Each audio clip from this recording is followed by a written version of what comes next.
It is the 14th of August, 1928, and on the shingle flats of Denge, on the lonely spit of land at Dungeness in Kent, a crane lowers the last shuttering away from a curve of wet concrete.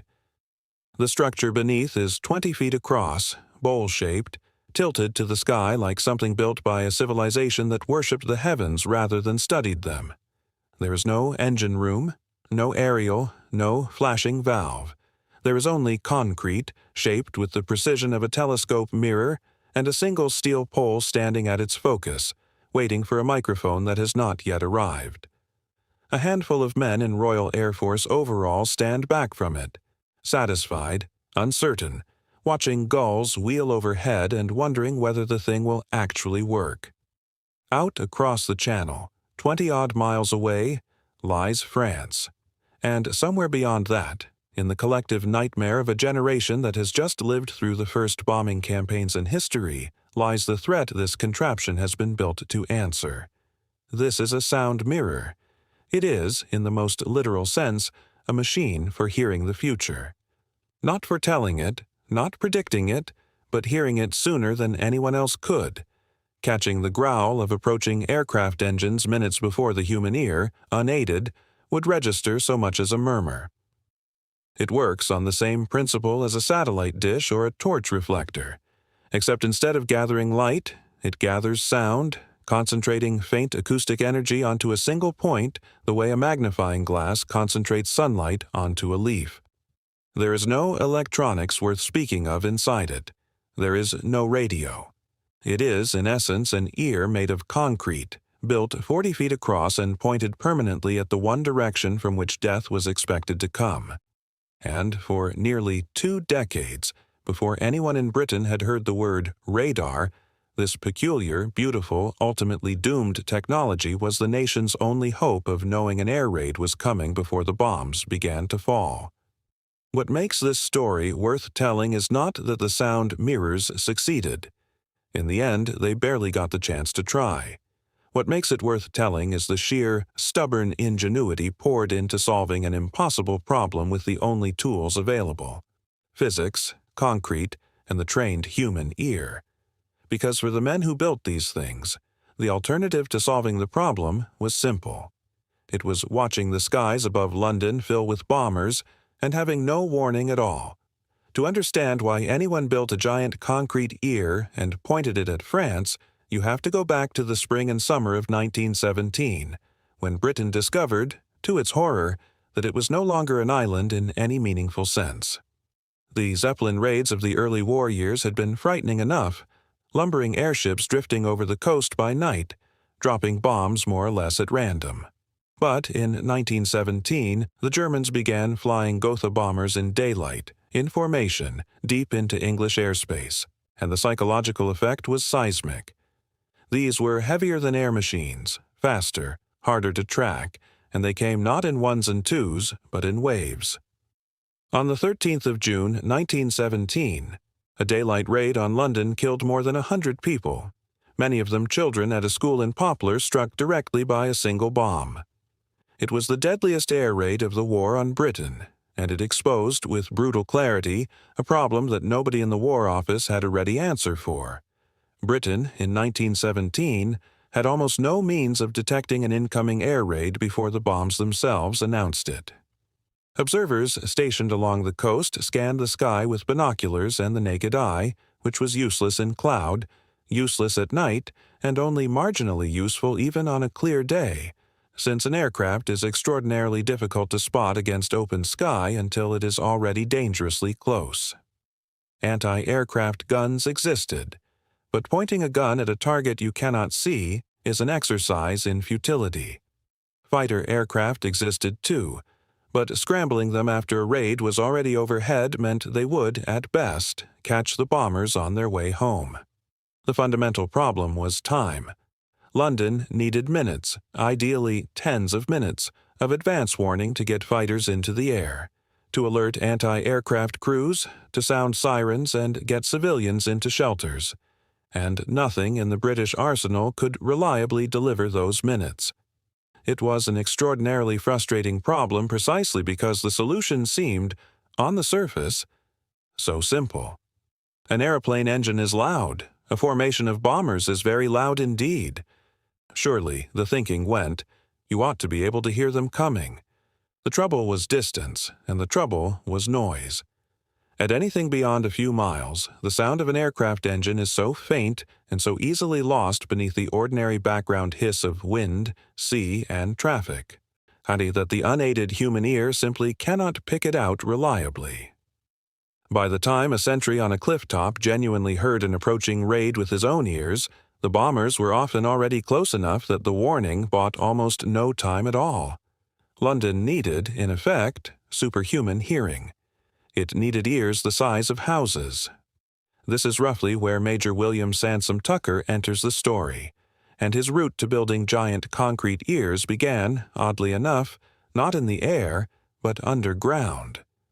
Tucker had been a physics lecturer in London before the war, a man with no obvious military calling, who nonetheless found himself posted, as a humble private soldier, to an experimental sound-ranging station at Kemmel Hill in Belgium, working under a young officer named Lawrence Bragg, who would later win a Nobel Prize.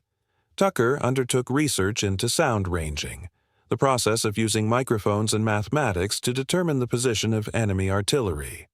The work demanded an almost obsessive sensitivity to faint, fleeting sound, distinguishing the precise crack of a distant gun from the general roar of a battlefield, and timing it to fractions of a second across multiple listening posts. According to the story Tucker told later, the breakthrough in his microphone design came from watching mouse holes by his bed and noticing the draft of air that came with each distant gun blast. He built a heated platinum wire microphone, cooled by the pressure wave of sound, that could register a gun's firing with extraordinary precision. By the end of the war, sound ranging was so effective that German gunners were reportedly under standing orders to avoid firing in isolation, for fear of being located and silenced. It was a short conceptual step from locating an artillery gun by sound to locating an aircraft by sound, and after the war, Tucker, by then Director of Acoustical Research at the Air Defense Experimental Establishment at Biggin Hill, set about doing exactly that. The challenge, though, was harder than it sounds. An artillery gun fires from a fixed position and produces an enormous, sudden report.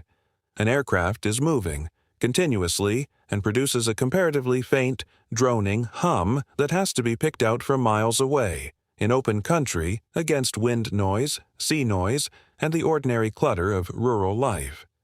What Tucker needed was not just a better microphone. He needed something to gather the sound itself, to concentrate it the way a lens concentrates light, before it ever reached a microphone at all. The answer, arrived at through years of trial, error, and outright failure with smaller experimental shapes, was the parabolic mirror, scaled up to a size nobody had previously attempted, and carved or cast from the one material cheap, durable, and acoustically reflective enough to do the job: concrete. The mirrors that resulted, and which still stand today scattered along England's south and east coasts, came in a handful of distinct designs, each an experiment in its own right.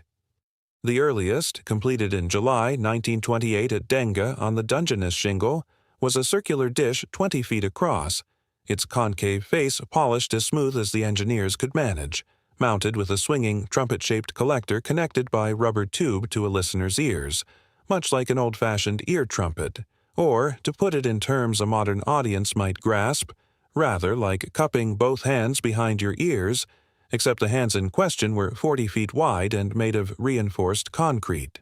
A second, larger bowl, 30 feet in diameter, followed in the spring of 1930, offering its operator a glazed listening chamber for at least some shelter from the Kentish weather, the wind, and the relentless boredom of the job.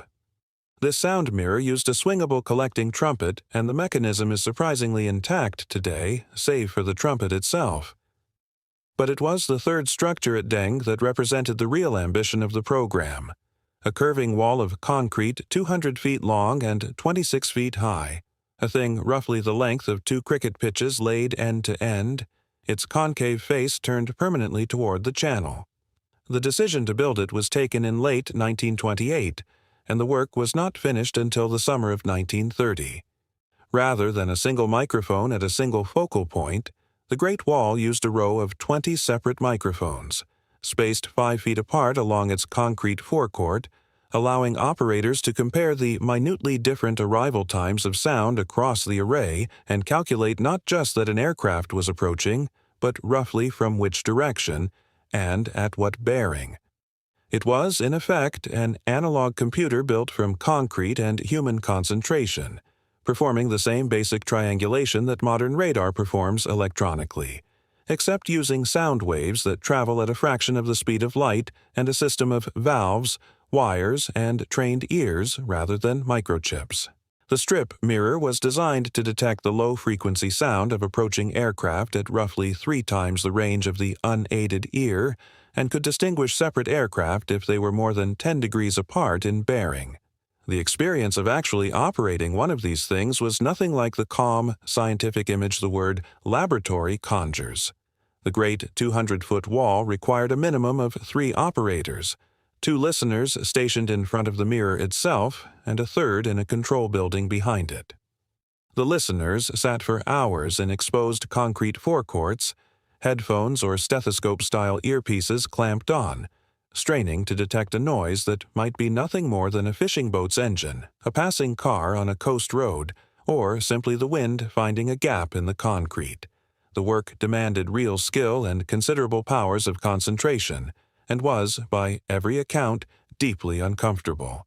There was no glamour in it. There was only the discipline of sitting still in all weathers, listening for a sound that statistically, on most days, simply did not come.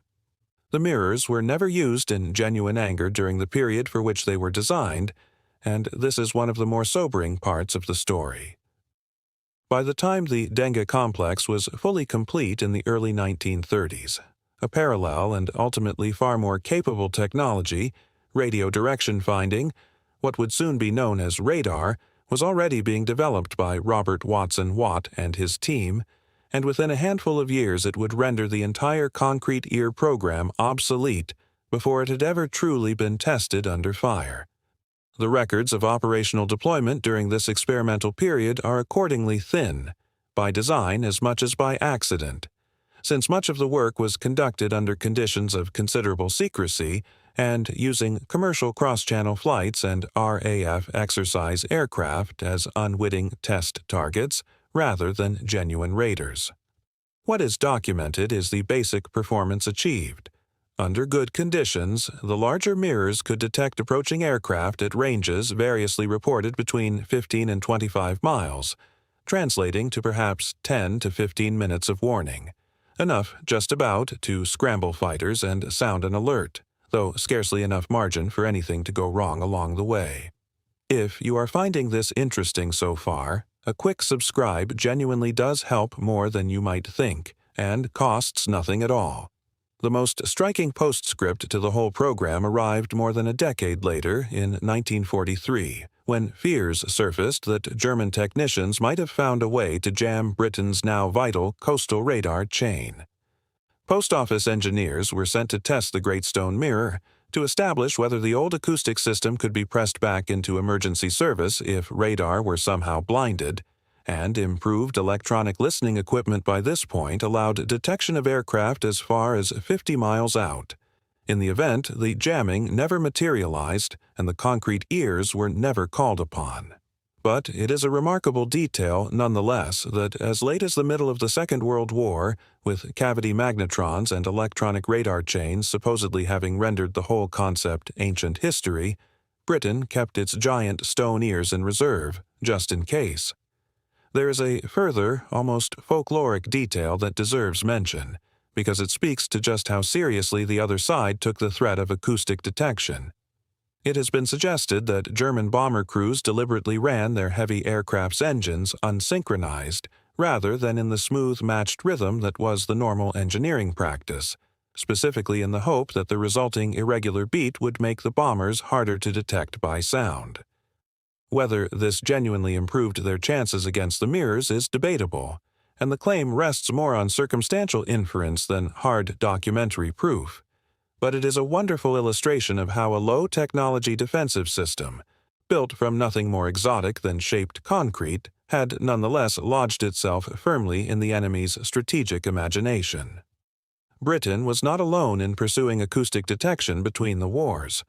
France experimented with similar concrete listening devices along its own coastline, and the underlying concept, using curved reflectors to magnify and focus engine noise, had in fact first been proposed by French engineers, an idea the British later refined, scaled up, and pursued with far greater institutional commitment. Germany, for its part, showed comparatively little interest in large, fixed concrete mirrors, partly because German strategic air doctrine in this period leaned more heavily on speed and surprise than on the kind of layered home defense Britain was building, and partly because, as a continental power, Germany simply did not face the same specific problem of detecting raiders crossing open water from a fixed, predictable direction. Where Germany did pursue passive acoustic detection, it tended to favor smaller, portable listening devices for use by Army units and searchlight batteries rather than monumental fixed installations. In the United States, where the prospect of cross-ocean bombing raids seemed remote, acoustic location research existed largely as a curiosity rather than a frontline necessity, and indeed America's own air defense planners watched the British and French experiments with interest precisely because their own coastlines, for the time being, faced no comparable threat. What set the British effort apart was not the underlying physics, which was reasonably well understood internationally, but the sheer scale and persistence of the engineering, the willingness to pour years of trial and error and no small amount of public money into structures the size of small buildings on the strength of a wager that sound, properly gathered and focused, could buy a nation the minutes it desperately needed. The verdict of history on the sound mirrors is a curious, slightly melancholy one. As weapons of actual war, they achieved essentially nothing, because by the time the threat they were built to counter, mass aerial bombing of Britain, returned in earnest in 1940, a vastly superior technology had already superseded them. Chain-home radar, descended in spirit from Tucker's sound-ranging work but operating on an entirely different physical principle, could detect aircraft far further out in any weather, day or night, and crucially could do so without requiring a trained listener to physically discriminate one faint engine note from the wind. Against that yardstick, the concrete ears look at first glance like a magnificent dead end, a beautiful answer to a question that history had already moved on from by the time it was finished. And yet the psychological and institutional legacy of the program was real, even if its direct operational legacy was not. The acoustic mirror program, led by Tucker, had given Britain the methodology to use interconnected listening stations to pinpoint the position of an enemy in the sky, and the system developed for linking those stations and plotting aircraft movements was handed on to the early radar team, contributing meaningfully to their eventual success. The habit of mind that the mirrors instilled, of triangulating multiple listening posts, of plotting bearings onto a map in something approaching real time, of building a chain of early warning along a vulnerable coastline rather than relying on isolated outposts, became the conceptual skeleton onto which Britain's radar defense was later built. In a very real sense, the men who sat in cold concrete chambers on the Kent coast, straining to hear engines that mostly weren't there, were training the institution that would go on to win the Battle of Britain, even though the specific tool in their hands would never fire a shot in genuine anger. Several of the mirrors survive today, and they are worth seeking out if you find yourself anywhere near the Kent coast. The trio at Denge, on what is now a nature reserve managed by the RSPB near Dungeness, can still be seen across the water from a public footpath, their pale concrete curves looking, depending on the light, either faintly ancient or faintly alien against the flat shingle landscape. Smaller examples survive further north, scattered along the Yorkshire and northeast coast at sites including Kilnsea, Redcar, and Boulby, relics of an earlier, cruder generation of the technology dating back to the First World War itself. A near-identical 200-foot mirror, the only other of its kind, stands at Magtab on Malta. A reminder that this was an empire-wide problem, not merely a home counties one. So, picture, once more, that morning in 1928, the crane lifting away from wet concrete, the men in RAF overalls standing back to look at the strange gray bowl they had just built. They did not know, could not have known, that within a decade their life's work would be quietly superseded by a technology built from radio valves rather than concrete. They knew only that the problem in front of them, the problem of buying a frightened nation a few more minutes of warning, was real and urgent and apparently impossible, and that the only honest response to an impossible problem is to try something anyway. They built ears the size of houses and pointed them at France and sat for years in cold concrete chambers listening for a war that, for the moment, had not yet arrived. It did not work, not in the way they had hoped. But it taught Britain how to listen, properly, systematically as a nation for the very first time, and that lesson, more than the concrete itself, is what carried forward into the skies above the southern England in the long, desperate summer of 1940.